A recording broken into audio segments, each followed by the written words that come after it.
wabarakatuh. Waalaikumsalam warahmatullahi wabarakatuh. Alhamdulillah bersyukur dengan banyaknya Allah Subhanahu wa taala karena pada pagi hari ini kita masih diberi kesempatan untuk berkumpul di tempat ini. Terima kasih untuk ibu guru telah menyempatkan waktunya untuk mengikuti kegiatan desiminasi modul 1.4 budaya positif calon guru penggerak angkatan 7. Mari kita sama-sama buka kegiatan kita dengan membaca basmalah.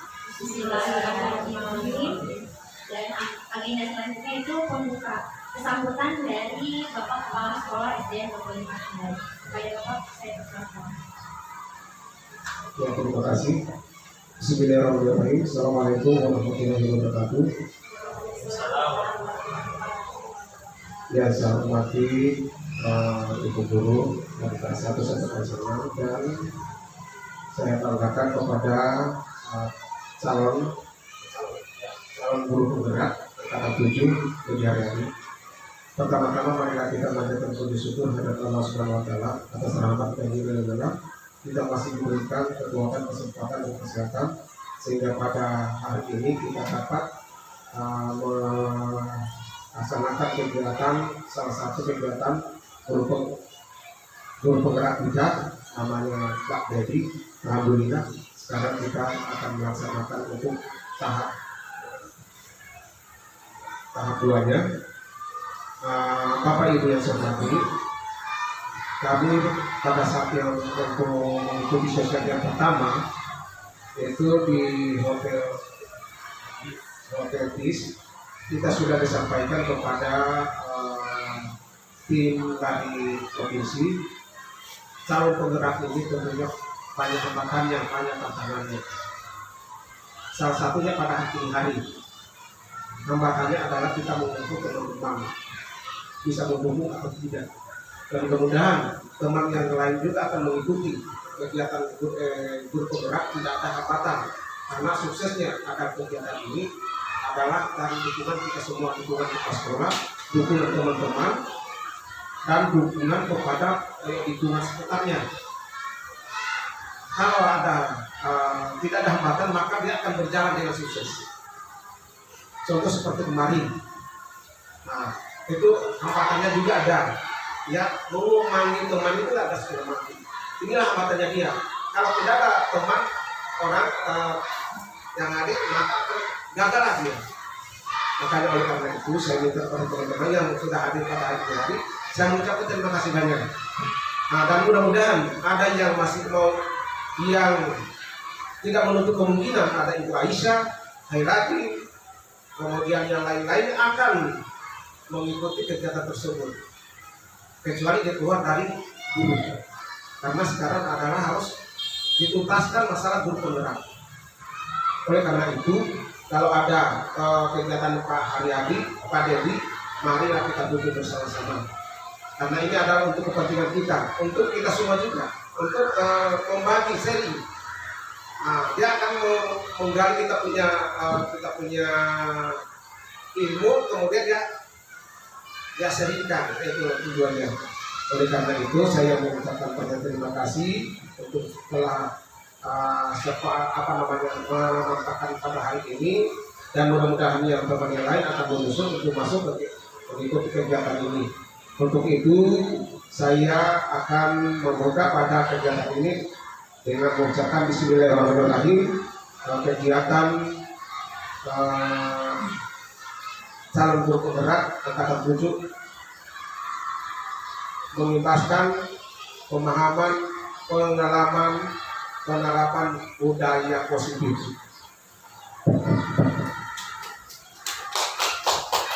Untuk itu saya minta untuk langsung Pak Dedi untuk melaksanakan tugasnya dengan baik.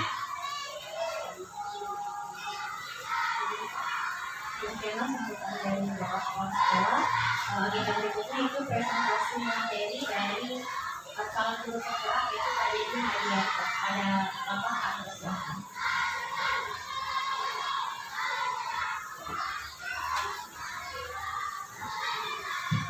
Bismillahirrahmanirrahim. Assalamualaikum warahmatullahi wabarakatuh. Ya, alhamdulillahirabbil alamin, pada kesempatan pagi menjelang siang hari ini kita berkumpul di tempat ini dalam rangka sama-sama kita berdiskusi terkait dengan profesi kita sebagai seorang guru.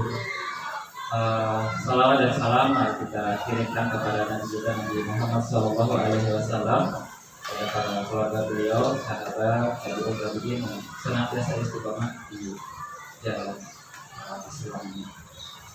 Baik Bapak Ibu guru sekalian, yang pertama saya bersyukur dan senang pada kesempatan hari ini kali kedua saya berada di tengah-tengah guru-guru hebat. Sebenarnya kalau dari segi pengalaman Bapak Ibu guru yang di hadapan saya inilah yang paling banyak pengalamannya. Kita ini baru kemarin menjadi guru, tentu masih sangat minim dari segi pengalaman. Oleh itu sebentar izinkan saya berbagi pengalaman yang mungkin baru sedikit saya dapatkan, tetapi boleh jadi dari pengalaman yang saya dapatkan bisa melengkapi pengalaman Bapak Ibu guru ataupun bekal Bapak Ibu guru sebagai guru juga. Oleh itu terima kasih atas segala support, terutama kepada kepala sekolah yang senantiasa mendukung kegiatan calon guru penggerak serta Bapak Ibu juga yang selalu support dengan kegiatan calon guru penggerak. Saya sih berharap ke depan nanti ini bukan hanya saya calon guru penggerak, tetapi ada teman-teman yang lain juga yang tergerak, ya, seperti namanya guru penggerak, tergerak dulu, bergerak kemudian menggerakkan. Baik Bapak Ibu guru sekalian, kita relax saja, santai saja, dan insya Allah juga ini bukan ujian seperti yang pertemuan sebelumnya Bapak Ibu yang harus mengisi. Harusnya kemarin itu sesinya adalah sesi yang ini dulu, supaya ketika pas mengisi itu nyambung.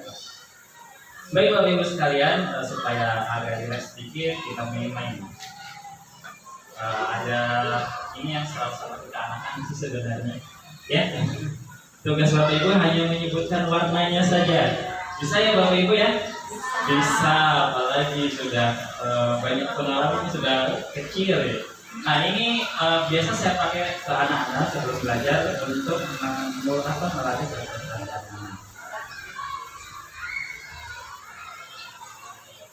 Ya, sebutkan warnanya saja ya. Ini warna apa? Merah. Sama-sama doyan kompak.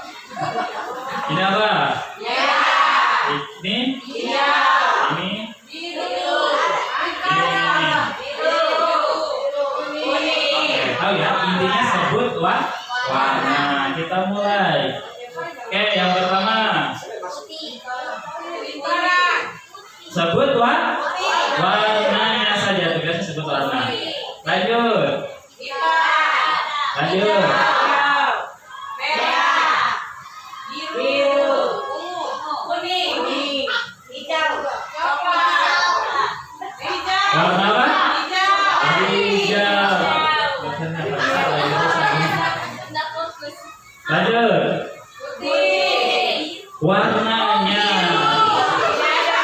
Lanjut. Lanjut. Lanjut. Oke. Cukup ya. Ini indikasi bahwa kita sebenarnya tidak fokus ya, wajar. Ini kan sebenarnya jam-jam pulang. Mohon maaf Bapak Ibu.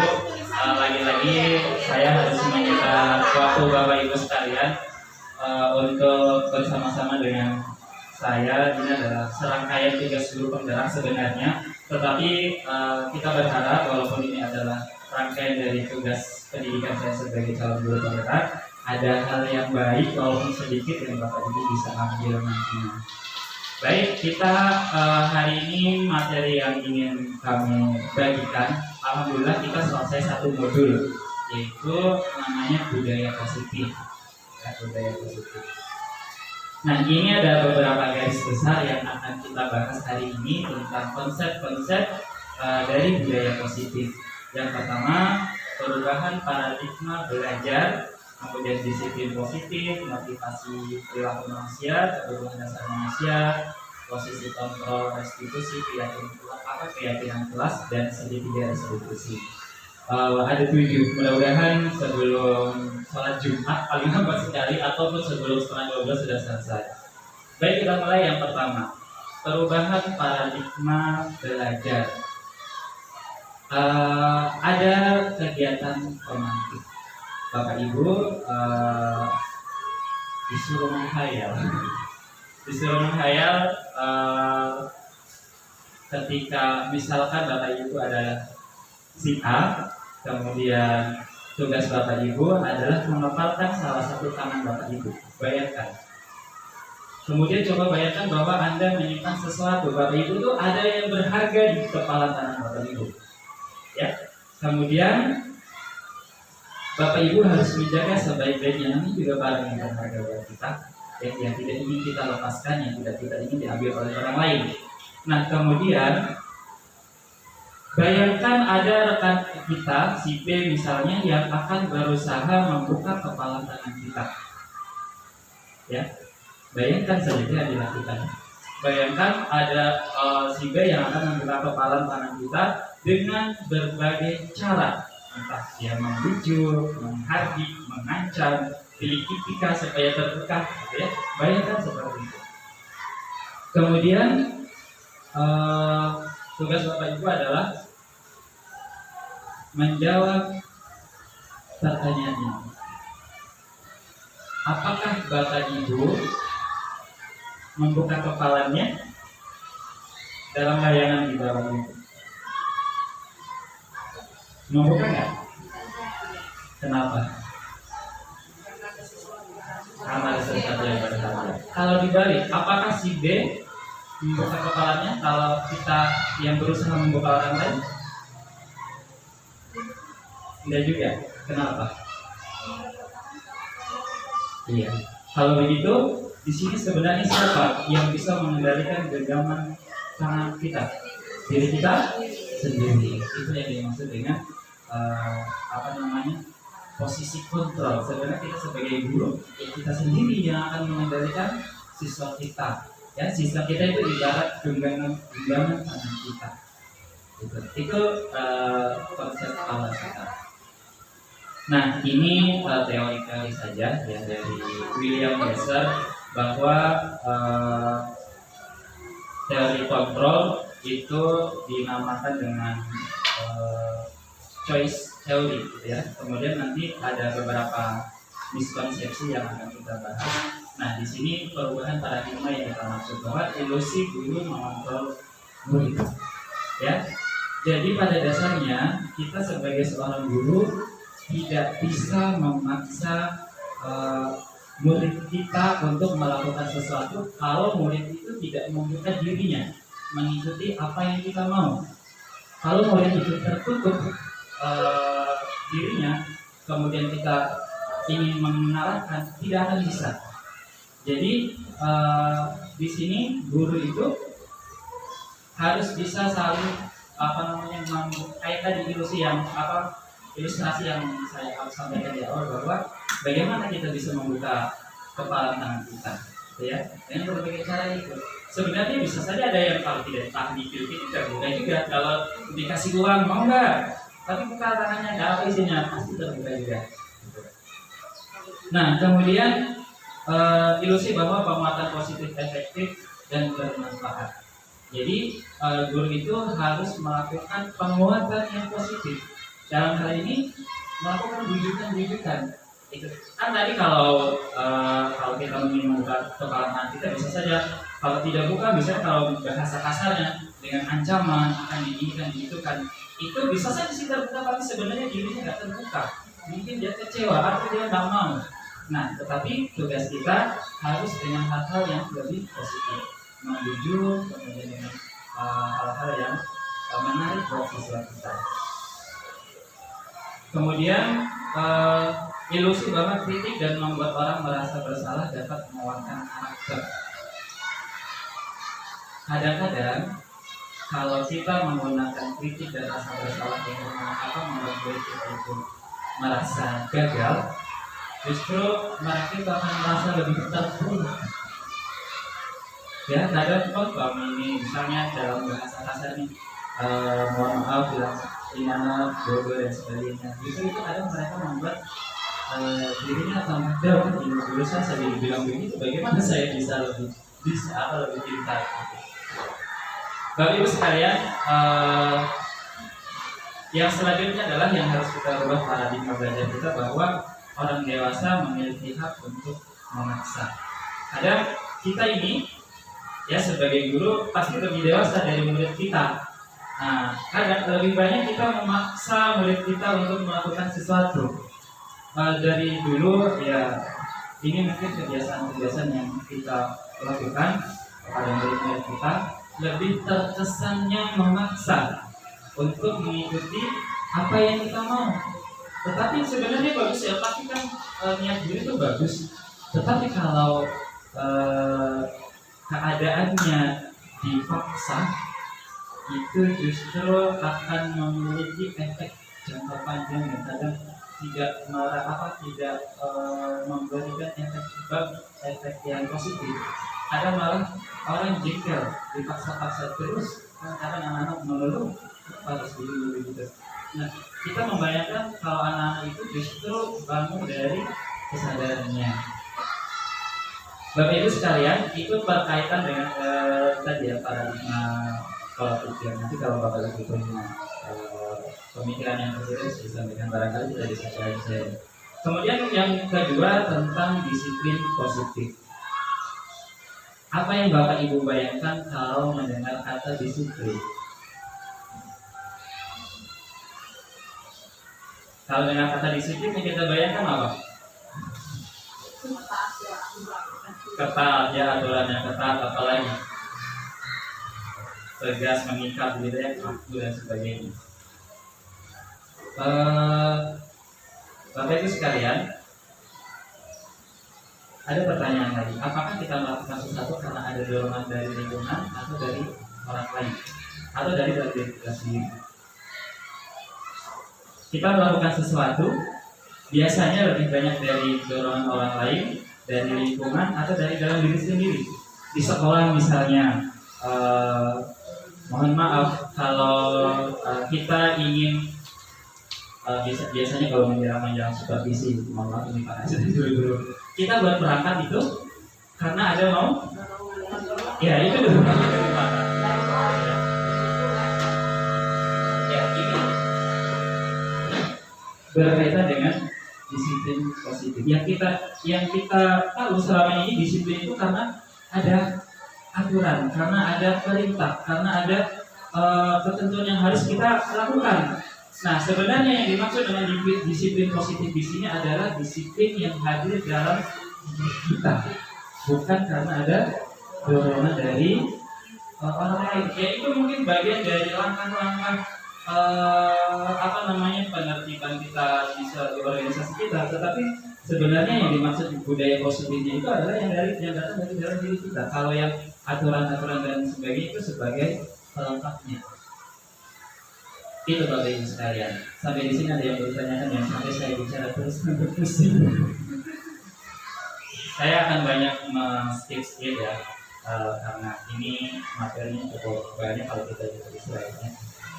Bapak Ibu sekalian, kita di Guru Penggerak banyak mengutip pemikiran Ki Hajar Dewantara terkait dengan merdeka belajar atau pendidikan yang memerdekakan. Ada bahasa yang dikutip dari Ki Hajar Dewantara, ini bahasa Jawa. Itu pun saya sebagai seorang dari teknis Jawa nggak ngerti artinya, karena itu bahasa tingkat tinggi. Tapi ada artinya. Ada artinya. Kalau bahasa baca ini, mardika itu Jawanya, noramu lepasi pantai. Ini uga kuat kuasa aman diri priangga. Berarti tahu artinya.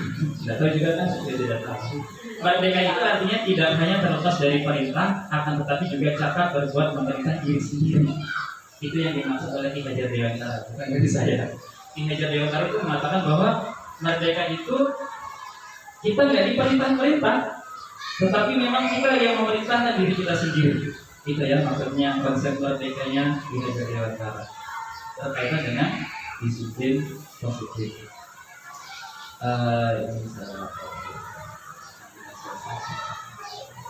Nah, kemudian tadi berkaitan dengan disiplin positif. Sekarang motivasi manusia melakukan sesuatu. Mari kita tanyakan ke diri sendiri lagi, bagaimana kita melakukan sesuatu. Ada motivasi apa dalam diri kita? Kita mengajar, motivasinya apa? Kan? Kita makan, motivasinya apa?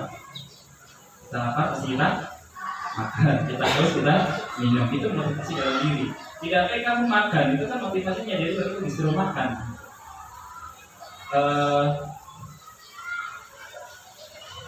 Ini ya, dari seorang pakar pendidikan juga namanya Diani Gosen menyatakan bahwa ada 3 motivasi perilaku manusia. Yang pertama, melakukan sesuatu itu untuk menghindari ketidaknyamanan atau hukuman. Ya, mungkin seorang siswa datang tepat waktu ke sekolah supaya tidak dihukum. Itu juga motivasi. Ada juga motivasinya untuk mendapatkan imbalan. Anak-anak datang ke sekolah supaya dapat bintang, misalnya kalau anak-anak kelas 9, dapat pujian, dapat apresiasi. Kemudian yang ketiga, anak kita melakukan termotivasi melakukan sesuatu adalah karena ingin menghargai dirinya sendiri dan nilai-nilai yang terpercaya. Sekarang mudah-mudahan Bapak Ibu memiliki motivasi terbaik melakukan sesuatu yang ada dari teori motivasi ini. Ya, silakan jawab di dalam hati Bapak Ibu masing-masing. Selama ini motivasinya itu yang mana? Untuk menghindari hukuman kah? Untuk mendapatkan apresiasi kah? Atau memang ingin menghargai diri kita sendiri? Kita sebagai guru mengapresiasi diri kita sebagai guru. Atau kalau di rumah kita sebagai orang tua mengapresiasi diri kita sebagai orang tua. Itu ya teori motivasi manusia melakukan sesuatu. Nah, inilah yang dimaksud untuk disiplin positif. Disiplin positif itu hadirnya dari dalam diri. Nah, tugas kita sebagai seorang guru sebelum kita mendisiplinkan kita bisa menstimulus murid-murid kita, berarti kita harus belajar dulu menghadirkan dalam diri kita bahwa kita harus melakukan sesuatu dari dalam diri kita untuk mengapresiasi diri kita dulu. Itu menurut ini. Tapi menurut saya sih betul juga ya. Jangan sampai kita anak-anak malah balik kita Bapak Ibu sering kita disuruh begini padahal dia juga suka itu. Nah, bagaimana cara kita sebagai guru menanamkan disiplin positif kepada murid-murid kita? Jadi ini mudah-mudahan sebentar bisa terjawab sama-sama. Kalau Bapak Ibu punya saran dan masukan bisa disampaikan.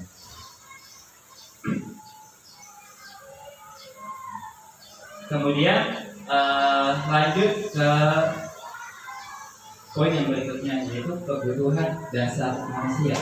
Ini kalau orang IPS, kalau ini bilang kebutuhan dasar pasti primer sudah tersier. Tetapi kita akan lebih melihat secara menyeluruh. Itu bagian juga dari kebutuhan manusia. Nah, ada kasus di sini. Ibu Lala, guru wali kelas 2A di SD Pelita Hati, sedang bingung menghadapi salah satu murid di kelasnya, yaitu Doni.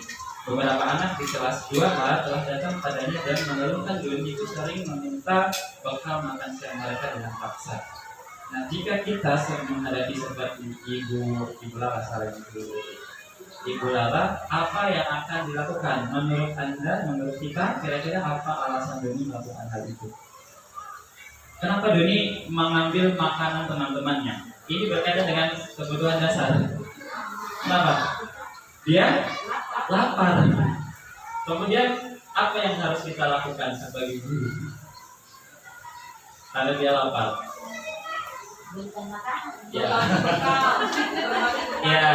Pertama, banyak alternatif tentunya kita sebagai menanamkan juga kepada siswa yang lain tentang berbagi, atau juga menyampaikan boleh jadi dia tidak bawa bekal, ada latar belakang yang lain di rumah, orang tuanya itu kan ternyata aku mungkin tidak bersama orang tua.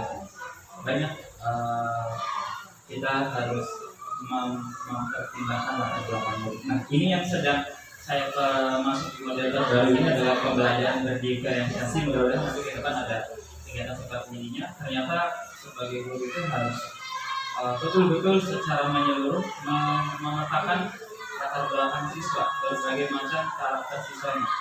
Nah, ini hanya pertanyaan normatif tentang kebutuhan dasar.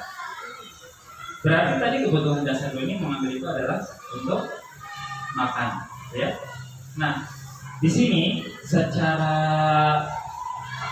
umum menurut Dr. William Glasser, kebutuhan manusia itu ada 5. Pertama, kebutuhan bertahan hidup, kemudian kasih sayang dan rasa diterima, kebebasan, ketenangan, dan penguasaan. Ini kebutuhan dasarnya. Yang di tengah ini kebutuhan fisik manusia. Selebihnya adalah psikologis, perasaan. Nah, jadi ini yang perlu kita perhatikan terhadap murid-murid kita. Jadi kalau kebutuhan bertahan hidup, survive, berarti tentang kebutuhan fisiknya, tempat tinggalnya, makanannya, pakaiannya, ya, kemudian termasuk kebutuhan biologis dan sebagainya. Kemudian kebutuhan yang lain tadi kasih sayang, rasa yang diterima itu adalah kebutuhan psikologi. Jadi nanti akan berpengaruh pada kita sebagai guru untuk memancing atau menstimulus murid kita itu untuk melahirkan yang namanya budaya positif. Ini hanya tes saja. Kalau menurut Bapak Ibu itu kebutuhan apa? Aku senang bermain kejar-kejaran dengan guru. Ini siswa berarti ya. Nah, kebutuhan siswa ini yang ingin dipenuhi sebenarnya apa? Aku senang bermain dan kesenangan. Jadi anak-anak itu memang perlu dipenuhi hak untuk senang. Makanya salah satu yang kita bisa lakukan dengan S-Breaking seperti awal supaya anak-anak senang, terpenuhi dulu kebutuhannya. Yang ini, ibu kejar aku dan aku kejar ibu guru. Ibu kejar aku karena ibu guru sayang aku. Berarti yang akan dipenuhi kebutuhannya di sini kebutuhan apa? Cinta dan kasih sayang. Oke. Sudah paham, soalnya kalau berkumpul dengan orang-orang hebat kita tinggal. Kali ini aku hebat kan, bisa bikin ibu guru kejar aku. Ini kebutuhan apa yang merasa dia terpenuhi? Aku hebat kan? Nah, ya, jadi murid ini merasa menguasai gurunya, dia mau dikejar-kejar biasa bahasa. Tapi kan dalam hal ini kebutuhan murid itu merasa dipenuhi tentang bahwa dia itu bisa menguasai. Saya sering lihat di juga beberapa guru yang guru kita kalau di lapangan itu ada lari mana-mana. Saya kasus yang lain, saya bosan belajar mewarnai terus dalam kelas. Ada kebutuhan dasar yang tidak kita atau terkait apa? Kebebasan. Berikutnya, bila seorang anak kelas 3 SD begitu tiba di rumah sepulang dari sekolah menangis dan mengaku pada ibunya bahwa dia benci pada dirinya. Menurut Bapak Ibu, kebutuhan apa yang berusaha dipenuhi oleh dia? Kalau dia merasa menangis dan pikir kepada dirinya, tidak bahagia, apalagi bosan, tidak mendapatkan rasa kasih sayang. Ada keluhan sebagainya. Baik Bapak Ibu sekalian, ini juga hanya pertanyaan informatif saja kalau semangatkan kita, saya akan lebih cepat lagi. Mudah Bapak Ibu pikiran yang saya dari sini. Baik Bapak Ibu sekalian, sekarang masuk pada materi tentang posisi kontrol restitusi. Ada 5 posisi guru untuk mengontrol muridnya. Pertama sebagai penghukum, pembuat rasa bersalah, sebagai teman, pemantau, atau yang kelima sebagai manajer. Nanti kita lihat, kita selama ini melakukan peran yang mana? Kita selama ini melakukan posisi yang mana? Kalau penghukum, ya, kalau penghukum, seorang penghukum bisa menggunakan hukuman fisik maupun verbal.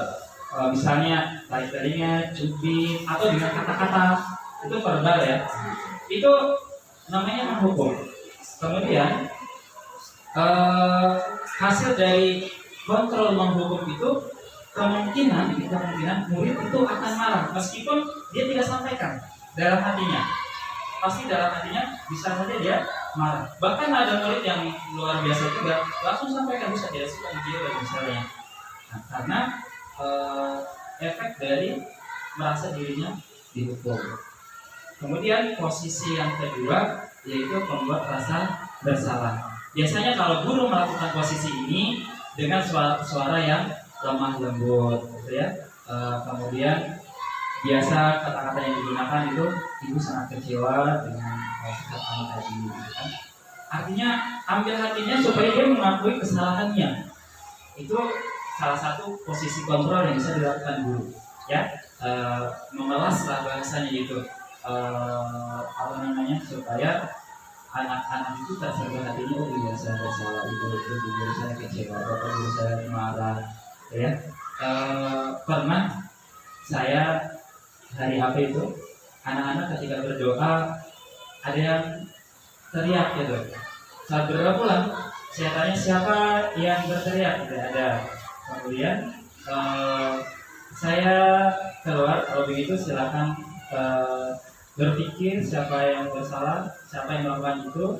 Temui Pak Guru kalau sudah siap dengan untuk mengakui kesalahan. Saya kasih waktu, Pak saya salah tadi, saya Pak itu. Saya tanya kenapa tidak mau mengaku, saya takut katanya. Nah ini berarti tugas kita sebagai guru bahwa masing-masing kalau anak itu takut untuk melakukan kesalahan, tapi kalau takut mengakui kesalahan itu tidak betul. Makanya ini yang kita lakukan. Mudah-mudahan Bapak Ibu guru sudah melakukan hal ini. Kemudian sebagai guru juga kita bisa memposisikan diri kita sebagai teman. Nah, guru itu pada posisi ini tidak akan menyakiti murid, namun akan tetap berupaya mengontrol murid melalui persuasi, pencegahan, gitu ya, mengatakan tuh jangan sampai seperti ini. Kita layaknya sebagai seorang teman, kita berperilaku ramah, dengan kata-kata yang disenangi. Hanya memang ada sisi buruknya, yaitu bila suatu saat guru tersebut tidak membantu, maka murid itu akan kecewa. Bagaimana kalau kita berteman?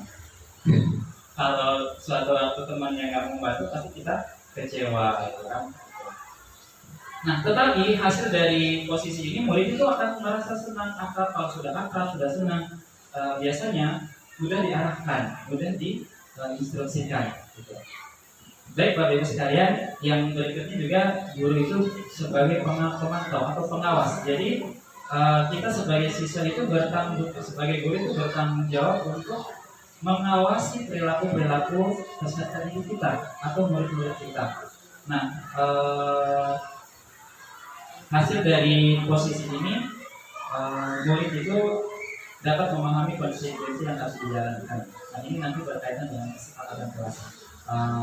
Kalau terlambat konsekuensinya ini sebenarnya ada persepsi atau ada satu hal beda hukuman dan konsekuensi, ya, beda hukuman dan konsekuensi.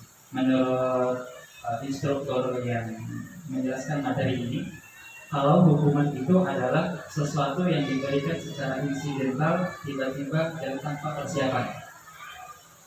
Kalau konsekuensi adalah sesuatu yang sudah dipersiapkan sebelumnya. Misal kalau tidak kerja PR, konsekuensinya adalah misalnya tidak istirahat dan mengerjakan PR dan ditambah PR-nya. Itu konsekuensi karena sudah dibuat kesepakatan sebelumnya. Tapi kalau tiba-tiba siapa tidak kerja PR, si A, si B, sini, tarik telinganya, berarti itu hukuman karena ini insidental. Walaupun juga misalnya terlambat datang sekolah, siapa yang terlambat? Karena bingung apa ini yang mau dikasih apa ini yang terlambat? Oh sudah keliling lapangan. Nah itu berarti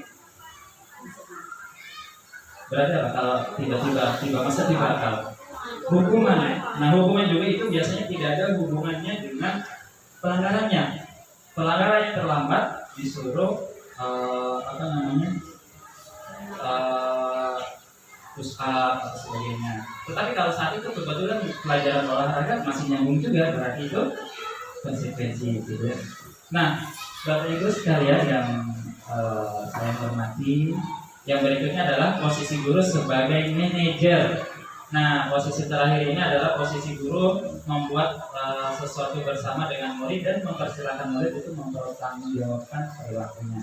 Jadi kita sama-sama dengan murid, kita mau bikin apa, konsekuensinya apa. Kalau kamu seperti ini nanti kamu seperti itu, kan? Kalau kamu terlambat nanti konsekuensinya seperti ini. Nanti kalau kamu datang tepat waktu,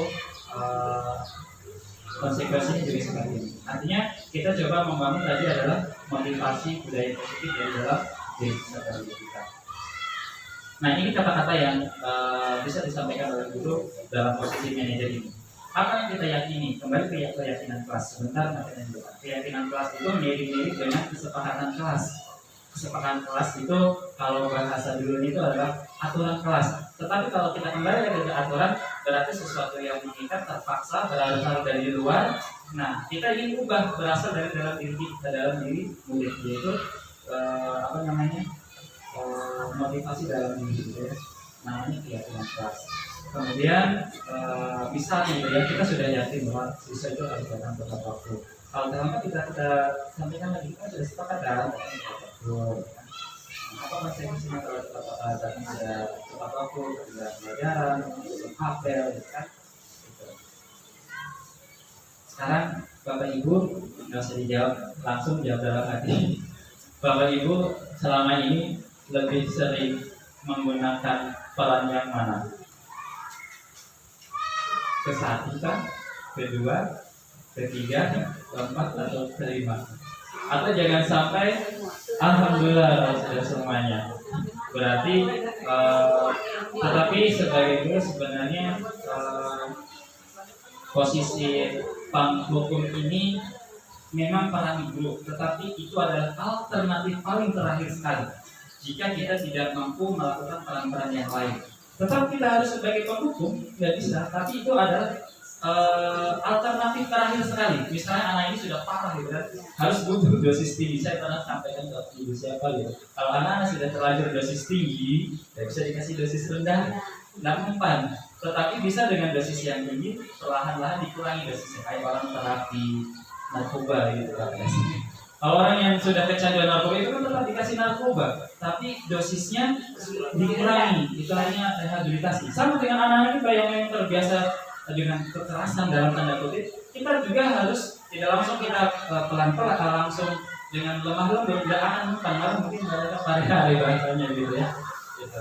Baik Bapak Ibu sekalian yang insya Allah dirahmati Allah Subhanahu Wa Taala. Sekarang yang berapa mudah-mudahan saya tidak terlambat. Setengah 12. Oh ya, kalau begitu saya harus segera selesaikan. Bapak Ibu ini yang kedua terakhir, keyakinan kelas.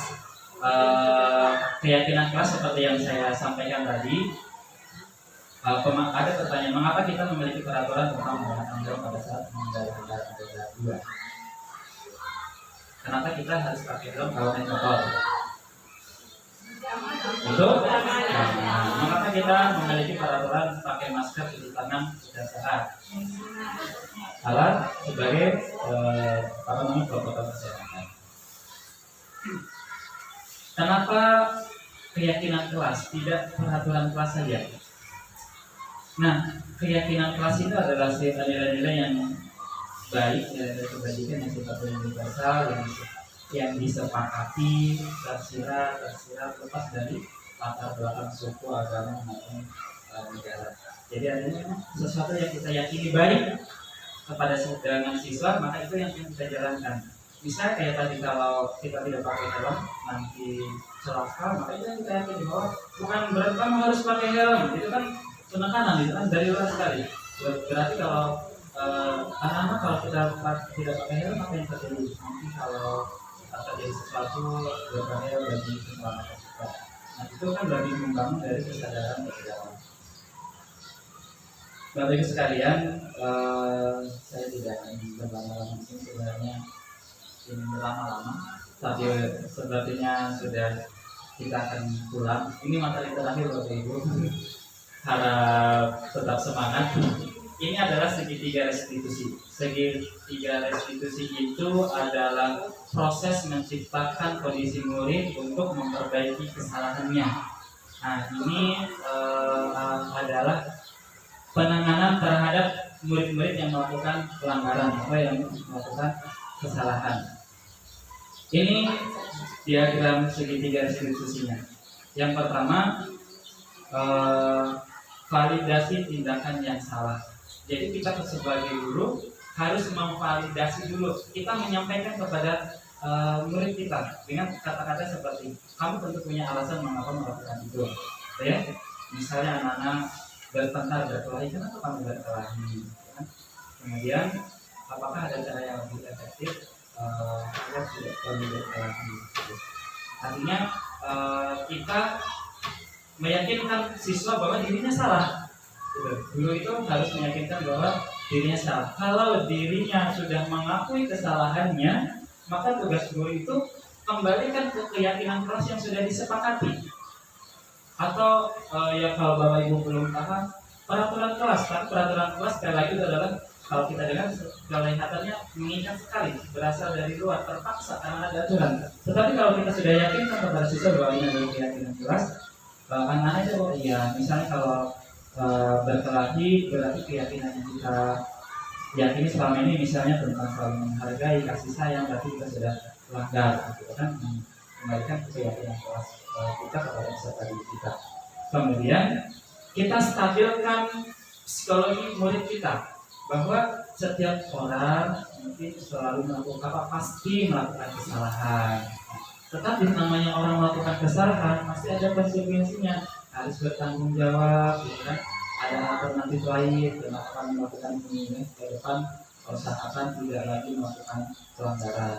Nah, ini yang dimaksud segitiga restitusi, membuat anak-anak yang bersalah yang suka melakukan pelanggaran kita buat bangkit lebih kuat dengan karakter barunya, tidak melakukan pelanggaran. Itu Bapak Ibu sekalian. Iya. Betul, itu materi terakhir. Silakan kalau ada yang mau ditanyakan atau mau disajikan, pasti sekali lagi Bapak Ibu lebih banyak pengalaman saya jadi guru 5 tahun, jalan 6 tahun. Bapak Ibu sudah 10, 20, pasti lebih banyak pengalamannya. Mungkin ada utang balik, sebelum kita tutup saya kembalikan ke saya sendiri. Ada? Ada dari Bu Haji mungkin, Bu Haji Nui, Bu Haji Dawi, Bu Haji Putri. Doa. Bu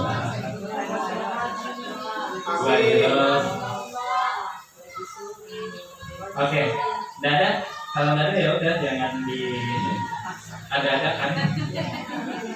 Iya, jadi kesimpulannya Bapak Ibu berharap ada manfaat yang Bapak Ibu bisa ambil di kesempatan hari ini, sudah meminta waktu. Kalaupun tidak ada manfaat, mudah-mudahan tidak dirugikan. Iya, Bapak Ibu sekalian. Yang paling penting, mudah-mudahan Bapak Ibu pertama itu adalah membuat keyakinan kelas dengan murid-muridnya. Ubah peraturan itu menjadi sebuah keyakinan kelas. Peraturan membuat kesepakatan bersama. Membuat kesepakatan bersama. Misalnya tawarkan anak-anak kalau ingin kelas kita berjalan kondusif dan nyaman, kira-kira seperti apa? Pasti akan mengusulkan, Pak, kalau yang ribut seperti ini. Tapi kalau kita lihat itu adalah mengarah kepada hal-hal yang negatif, kita sebagai guru kan bisa mengarahkan ke yang lebih baik lagi. Itu konsekuensinya. Demikian saya akhiri dengan ucapan wabillahi taufiq wal hidayah. Assalamualaikum warahmatullahi wabarakatuh. Saya kembalikan ke MC, atau saya minta umpan balik dari Pak Kasdi.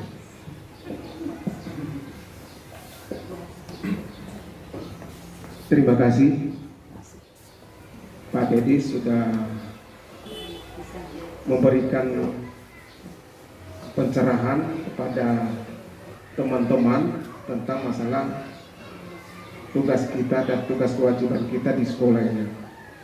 Bapak Ibu yang saya hormati, memang apa yang disampaikan oleh Pak Dedi tadi itu adalah sudah menyangkut tidak terlewatkan, semuanya benar. Oleh karena itu saya minta kepada teman-teman, mudah-mudahan dengan apa yang kita dapatkan tadi ya mungkin akan bertambah gairah kita untuk melaksanakan tugas dan kewajiban kita. Bapak Ibu yang saya hormati, inilah yang perlu kita contohi. Mudah-mudahan teman yang lain lagi seperti Ibu Eti masih muda, kemudian Ibu Aisyah berusaha, Hairati, Mega, apa semua, kalau ada seri berikutnya silakan mendaftar. Tapi memang banyak hambatannya, kendalanya. Untuk mengikuti kegiatan ini, pada waktu kami mengikuti pembukaan sudah disampaikan kepada moderator di sana hambatan-hambatan. Tentunya hambatannya banyak. Yaitu yang kira tadi, mengumpulkan teman, kemudian waktu, apakah bisa diberikan waktu kepala sekolah atau tidak. Saya katakan demi untuk kemajuan kita silakan. Karena ini adalah merupakan suatu pembelajaran bagi kita. Ilmu-ilmu yang perlu kita gali. Sebenarnya kita harus sharing. Mungkin ada sama kita pada ibu untuk memasukkan supaya inilah yang kita harus sharing. Untuk itu saya harapkan pada Pak Dedi jangan menyerah. Jangan menyerah, harus maju terus dan karena inilah yang akan menjadi tantangan. Dan untuk dari saya ya sampai di sini saja, mudah-mudahan berikutnya bisa berjalan sukses dan lancar dan menjadi yang terbaik untuk Pak Dedi. Karena ini guru penggerak ini banyak manfaatnya sebenarnya. Kalau sudah ada sertifikatnya, dia bisa jadi pengawas, jadi kepala sekolah. Dan untuk dirinya juga sendiri, untuk kita semua.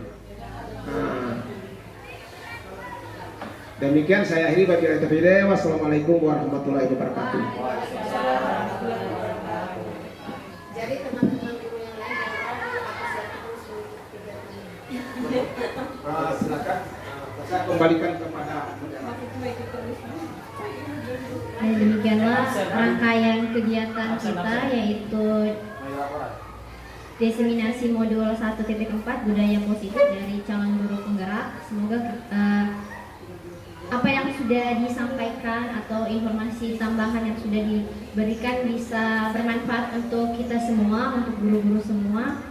Sama-sama kita mengamalkannya dan menjalankannya di kelas masing-masing untuk perbaikan siswa yang lebih baik lagi ke depannya. Kita tutup dengan sama-sama baca hamdalah, alhamdulillahirrahmanirrahim. Terima kasih atas waktu dari ibu-ibu guru. Saya ucapkan wabillahi taufiq wal hidayah. Wassalamualaikum warahmatullahi wabarakatuh.